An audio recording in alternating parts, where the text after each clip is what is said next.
Good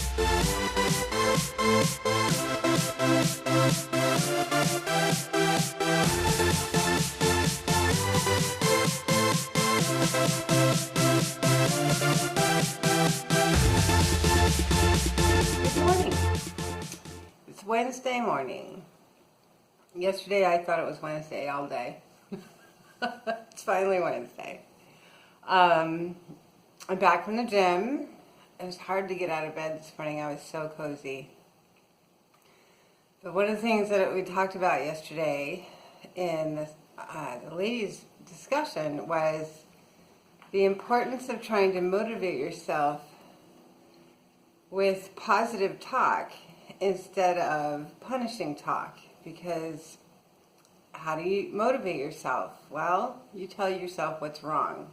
I have to fix this. I'm not doing enough. I'm whatever it is language that you use. But most frequently, we're taught to motivate ourselves by telling ourselves, reminding ourselves of what we lack or what our flaw is. And so I laid in bed, in my cozy bed, not wanting to get out of bed, and I reminded myself of what I want, not of what I don't have or what I've done wrong. So that was actually an interesting shift. I consciously tried to change, how do I get myself out of this bed when I don't want to get up? And I got up.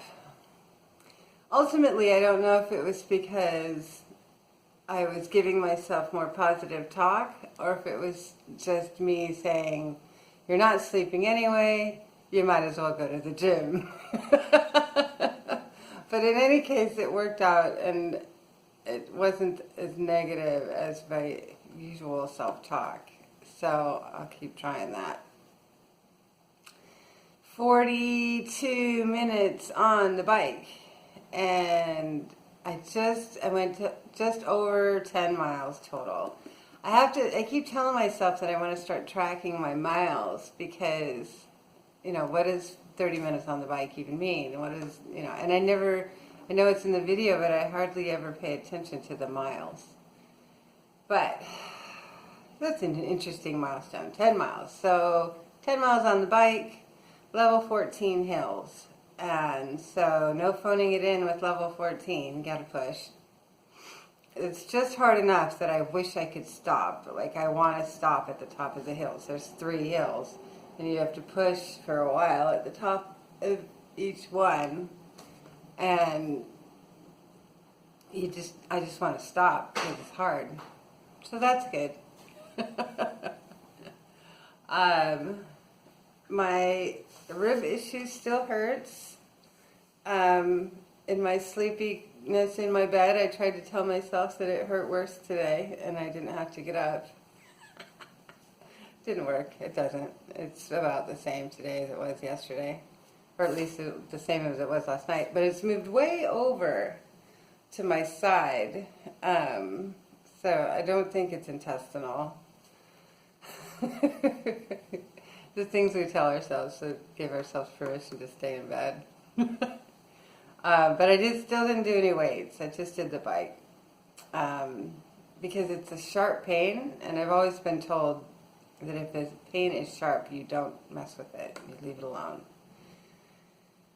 So, I'm leaving it alone. But yeah, good ride on the bike, 10 miles. Happy with that. And I'm going to work. So I think I'm going to keep my nutrition simple. The last couple of days I did weigh myself today, and I'm down 2 pounds from Monday, which is great since I was up 3 pounds last week overall. And so my dinner last night ended up being, I think I mentioned it, a piece of cold chicken and a handful of grape tomatoes. And so I think I'm going to keep with the simple breakfast, super simple lunch, and smallish dinner. And because my body seems to like it. And I'm not hungry, so I think it's fine. That's it. Green juice, small plates, show up.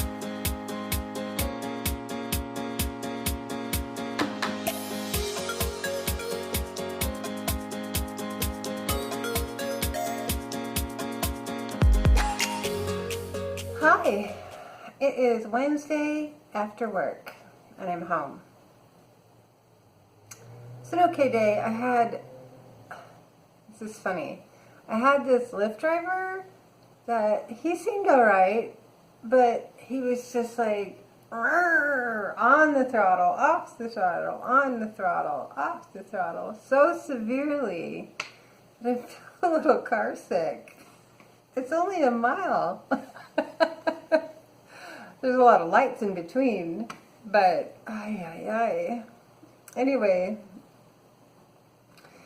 so I'm kind of shaking that off a little bit. The day was good though. I wrote some and I listened to some podcasts. In between podcasts and writing, I did actually do some work as well, but it was definitely a more relaxed day at work. So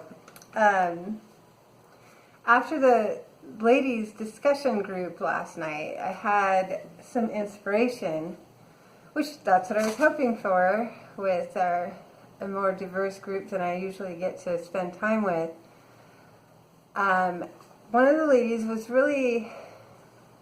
she was very focused on ego and her challenges in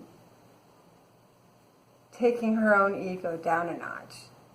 Because she felt that it was damaging her emotional availability in her relationships. And, I think we've all heard a little bit about that. But it got me to thinking, because I have my own issues with emotional availability in relationships. And so I thought that was an interesting thing to explore, because I've never really explored that at all. So I listened to a podcast about ego, and there were some really good points brought up. So what is ego anyway? I've always considered ego to be, the aspect of your personality that's more prideful and more maybe arrogant. But the true definition of ego for some is that, reading from my notes, that ego is the identification with form, things, possessions, and status. So form meaning, what do you look like? What is how kind of body, face, whatever, appearance. But also with things, possessions, or status. And so by identification, it's, do you define yourself by your form, your status, your possessions, or things? And if you are, then you're operating from your ego. For me, that identification with form is probably my toughest driver to stop in my ego, is that the shape of my body, the appearance of me, the physical appearance of me does not define who I am. And I know it logically, but I still place too much importance on that, which means I'm still operating from my ego. And with that, when you operate from ego, you're operating from fear. And that's an interesting thing too. And I think for me it's absolutely true. I fear that my form isn't good enough. And so that was a very interesting podcast. Just things to contemplate. There was one interesting quote. No thing, status, or size has ever truly defined who you are. And that's the truth, because who I am is who I am. How I look, where I live, my status, my position, will vary throughout my life, but who I am is still who I am. And so teaching myself to stay more true to my truth will be probably an ongoing challenge through my life. Nutrition was a bowl of scrambled eggs and a big thing of green juice in my water bottle. And then lunch was paneer, which I love. So it was a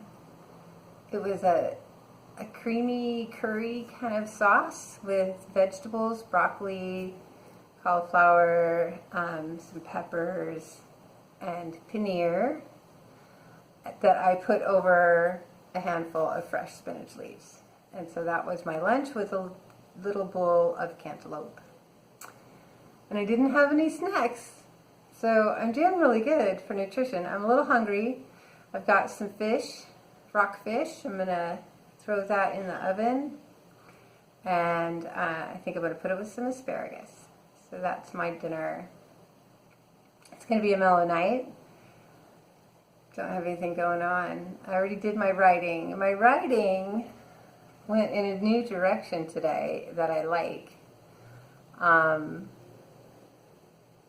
Based on a lot of my contemplations about myself, but not myself as in like, what are my goals, or what am I working on, or what do I look like, or what do I think of myself, but what do I consider to be my power?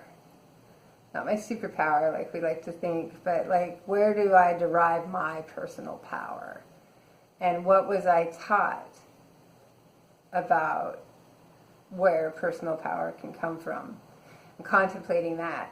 And yeah, it was just interesting to think about in general, like, where do people derive their own power? And being their power to motivate themselves, to drive their own life, to motivate others, to encourage others, to tear other people down, whatever that power is, and however they use it. What is personal power, and where do I find mine, and what are my thoughts about it?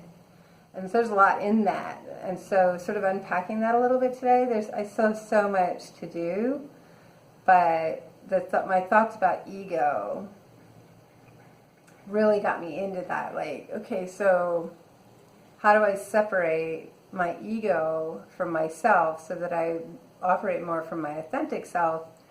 But with that, what is my true self, and what's my power? How do I use that in my life in positive ways without using the ego aspect of myself? I know, that was really convoluted. I hope it made sense. Anyway, so I don't know. I don't think I'm going to write anymore because that was all really deep. But I might stew on it and pick it up again next time I have a chance to write. But it was a good day. I hope yours was too. I'll see you guys later.